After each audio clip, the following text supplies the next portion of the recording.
हमने मंत्रियों से शास्त्रार्थ किया है, वो लोग परास्त तो अवश्य हुए। गुरु जी के मुख से क्या निकला, ओ इतना सुनते ही सूरज सागर कांपने लगे। कोई सोमी क्या हुआ? बोले बेटे 700 मुनियों पर उपसर्ग हो जाएगा। गुरु का निर्णय और शिष्य के गुरु भक्ति हो। तब छत्र चूड़ामणि का लिखते हैं, प्राणी प्राज्ञी प्राण वियोगोपी, प्राज्ञी प्राण वियोगोपी मन लुंगी गुरु बचा। जो प्रज्ञ पुरुष होता है प्राण के वियोग को स्वीकार कर लेता है, पर गुरु के वचनों का उल्लंघन नहीं करता।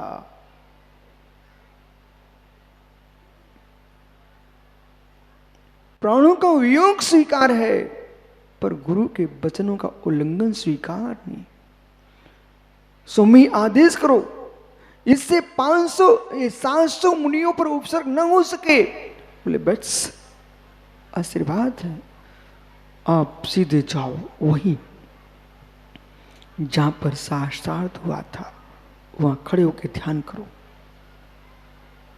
दूसरा साधु होता तो रो पड़ता, स्वामी हम अकेले। बोले मेरे निमित्त से 700 की रक्षा होती है, स्वीकार है। अपने गुरु के चरणों में सिर टेक करके सूरज सागर मुढ़ाज पीछे के पीछे चले गए वापिस। जिस भूमि पर शास्त्रार्थ हुआ था वहीं ध्यानस्थ खड़े हो गए।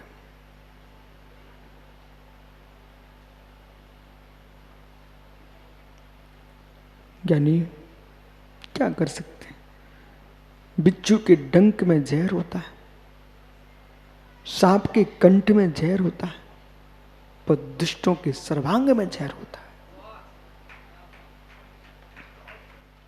वो चारों ने निर्णय किया, अपना अपमान हुआ है, उन मुनियों को अपन मार के आएंगे। ऐसा सोच करके वे चारों के चारों मंत्री चल दिए और चलते चलते वहां तक पहुंच गए जहां पर शास्त्रार्थ हुआ था। सूरज सागर महाराज वहीं खड़े मिल गए तो सोच के खुश हो गए, अरे उन लोगों ने तो अपना कुछ बिगाड़ा ही नहीं है, बिगाड़ा इसी ने है ना, चलो इसी का काम करते हैं।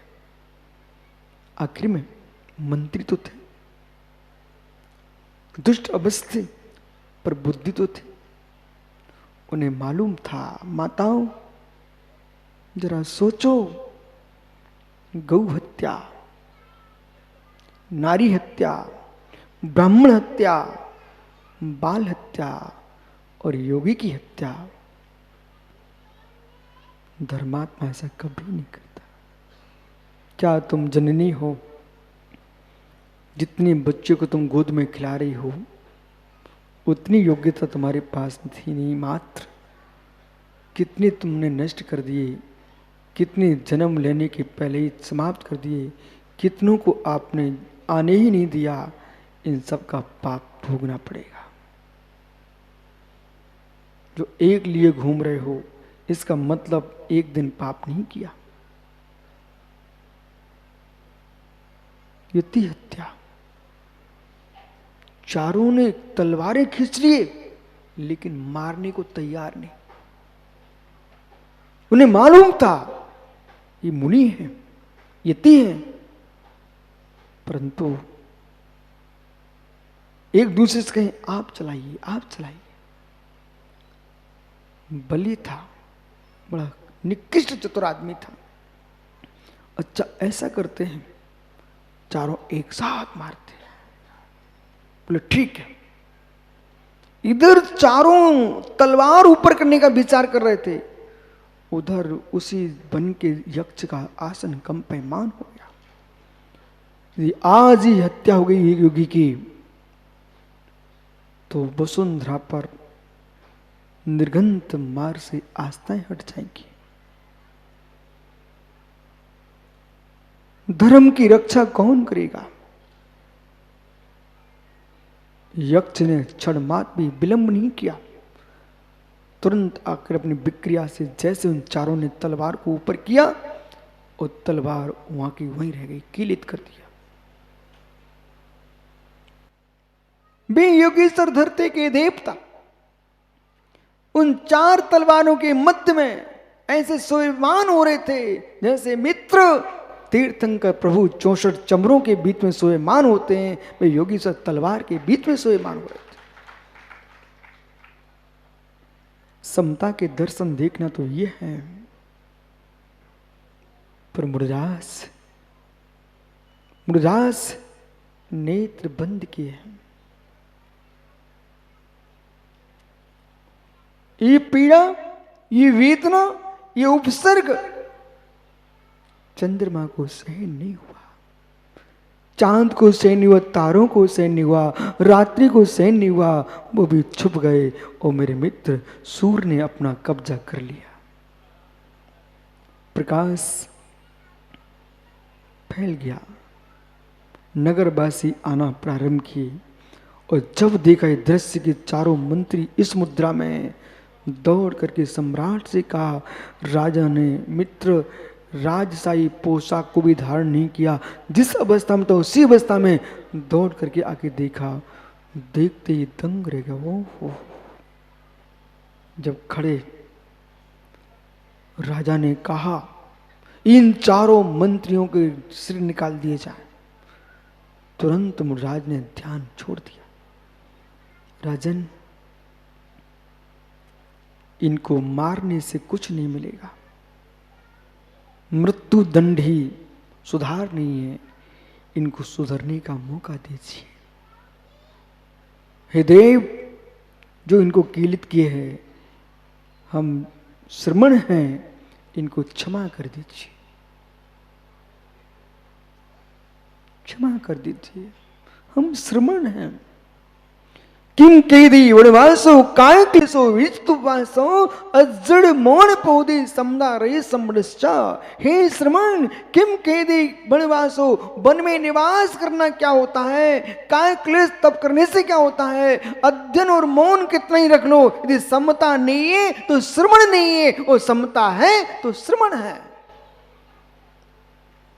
साधु कभी नहीं कहता कि इनको पिटवा दो, इनको मटवा दो, इनको फेंकवा दो। सच्चा साधु ये कहता है, मारने वाले को भी तुम आशीर्वाद दे दो। यही जैन योगी की पहचान है। मित्र उज्जवल भैया, आप प्रधान वक्ता बन के गए हो, अपनी मूल सीट कभी मत छोड़ना। घर का मुखिया है, जहां तुम बैठते हो मेहमानों को बुलाना, अच्छे से अच्छा आसन देना, पर अपने मूल स्थान पर मत बैठाना। आपको मालूम होना चाहिए, मंत्र सिद्ध होता है तो आसन भी सिद्ध होता है। आप सारी विद्या सिखा देना, लेकिन जिस मुद्रा से आप बात करते हो उस मुद्रा से बात करना किसी को मत सिखाना। एक तंत्र, यदि आप यूं हाथ करके बोलते हो तो आप अपनी ऐसे मुद्रा रखना सुरक्षित, दूसरे को दूसरा मुद्दा बता देना, बोलो ऐसे बता दे, लेकिन ये मत बोलना कि ओ मतलब ये तुम्हारा तंत्र था, तुम्हें मुद्रा सिद्ध हो चुकी थी। आपको मुद्रा सिद्ध थी, मुद्रा सिद्ध। आसन सिद्ध होता है, वचन सिद्ध होता है, मित्र मुद्रा भी सिद्ध होती है। जिस मुद्रा में तुम बैठे उस मुद्रा में बैठे रहना, 4 घंटे क्या 50 घंटे बैठे रहना, अपनी मुद्रा को च्युत मत करना, और मुद्रा भंग हुई तुम्हारी सिद्धि भंग हो जाएगी। बराबर भैया, विराजो। मैं चाहता हूं मेरे देश का एक ऐसा युवा जो पूरे देश में जाकर के मन के अस्वस्थ चित्त को स्वस्थ करे। तो आप खुल के जाओ और कोई भेदभाव मत करके, सबको दे के आना ज्ञान, लेकिन महावीर को भूल के नहीं। हो मित्र, समय 4 मंत्रियों ने षड्यंत्र करके राज्य पा लिया, और राज्य पाते ही युवावस्था, युवावस्था पाटलिपुत्र, युवावस्था वैभव, वैभव बुद्धि, तीन में से एक मिल जाए तो आदमी जमीन पर पैर नहीं रखता, और जिसको तीनों मिल जाए वो वे साधु बन के बैठ जाए। ये विश्व का चमत्कार है।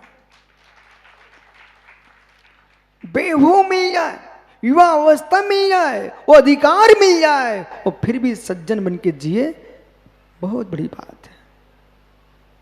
मुक्षु पाकिस्तानी, बेटा किसी भी देश में पढ़ने चले जाना, लेकिन महावीर के सिद्धांतों को भूल के मत आना।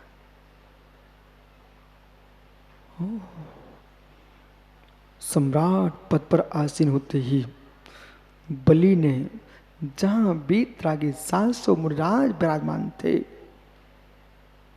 चारों ओर बाड़ी लगा दिए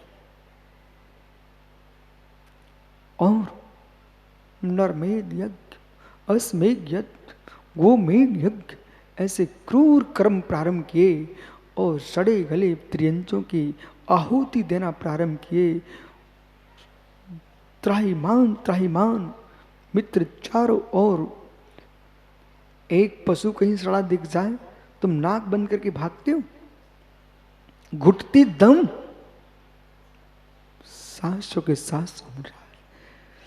अकंपनाचार्य स्वामी ने कहा अपने शिष्यों से, अहोवश्य ये जीवन का उपसर्ग है, उपसर्गे दुर्विच्चे जरिश्रयाम च निहि प्रतिकारी धर्मायतन विमोचन माहु सल्लेख न मारिया।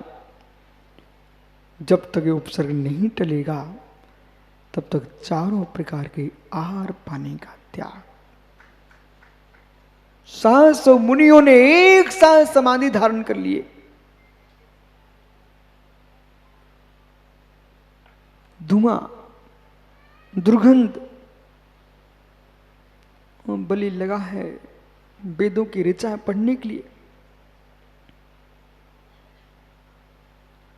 त्राहिमाम त्राहिमाम, हस्तिनापुर में दूध मुंह बच्चे जो माँ के आंचल को पीते थे, उन बच्चों ने भी अपनी माँ का आंचल नहीं पकड़ा। मित्र घर में नगर में चूल्हे जलना बंद हो गए। बोले हम कैसे रोटी खा सकते हैं, हमारे मुनिराज उपसर्ग सहन कर रहे हैं।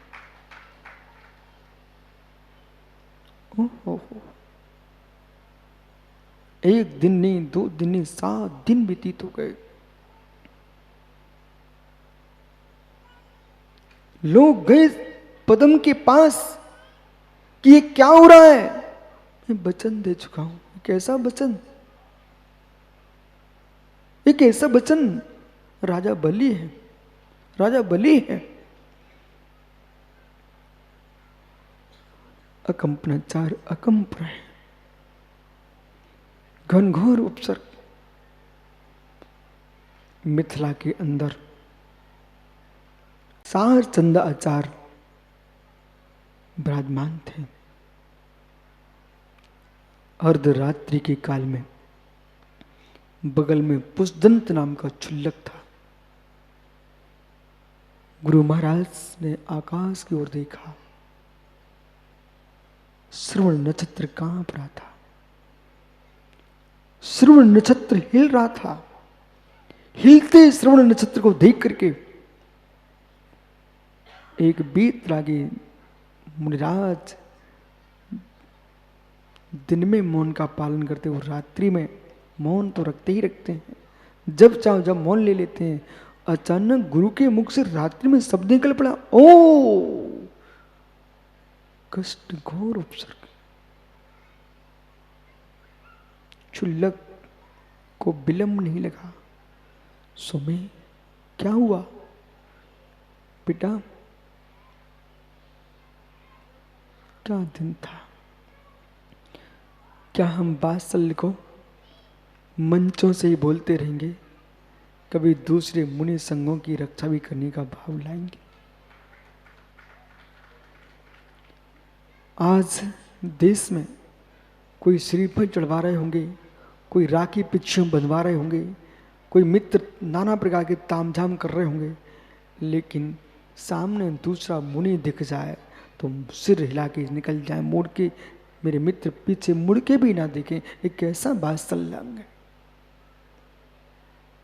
एक जैन श्रावक गरीबी के दिन देख रहा है, तुम्हारी 5 उंगलियां घी में डूबी हैं, और इधर कहते मैं धर्मात्मा हूं, मंदिर में घंटी बजा रहे हो। मंदिर की घंटी के साथ उस गरीब को भी मित्र 1 चम्मच घी दे दो तो तुम्हारा धर्म दिखाई दे। सुधीर भाई मित्र खूब बोली लगाओ, अच्छा काम है, धर्म करो, लेकिन कोई धर्मात्मा पैसे के पीछे धर्म छोड़ रहा हो, पैसे के पीछे धर्म छोड़ रहा हो, धर्म परिवर्तन कर रहा हो, चाहे मध्य प्रदेश का हो, चाहे तमिलनाडु का हो, चाहे छत्तीसगढ़ का, किसी भी देश के प्रांत का हो, लेकिन मित्र उज्जवल पाटनी अपने कमाए द्रव्य में से निकाल करके उसके घर भिजवा देना, पर उससे ये कहना कि मित्र धन तो कहीं मिल जाएगा पर जैन धर्म कभी नहीं मिलेगा।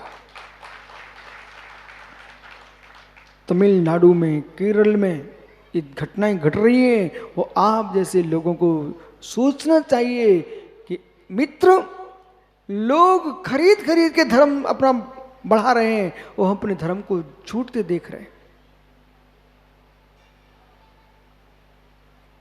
यदि आज वात्सल पर्व है, श्रवण संस्कृति रक्षा का पर्व है, तो आपके मस्तिष्क में, युवाओं के मस्तिष्क में आना चाहिए, कोई गरीब का बच्चा पढ़ना चाहता बेटा, अपने पिता के द्रव्य उसको दे देना, लेकिन उसकी पढ़ाई को पूरा करा देना, धन के पीछे अनपढ़ ना रह जाए। काम में आएगा, आपके काम में आएगा।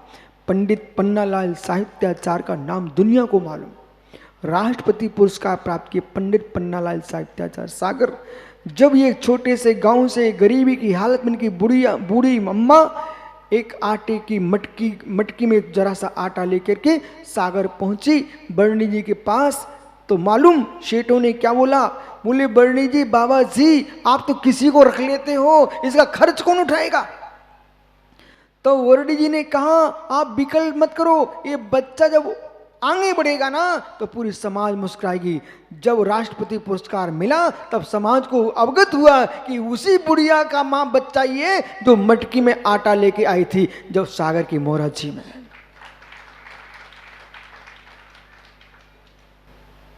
भैया पुराने दिनों का ध्यान रखना, कौन सा आदमी कब काम में आ जाएगा, हर व्यक्ति का सहयोग करना सीखो। हर व्यक्ति का सहयोग करना अपना है ही क्या।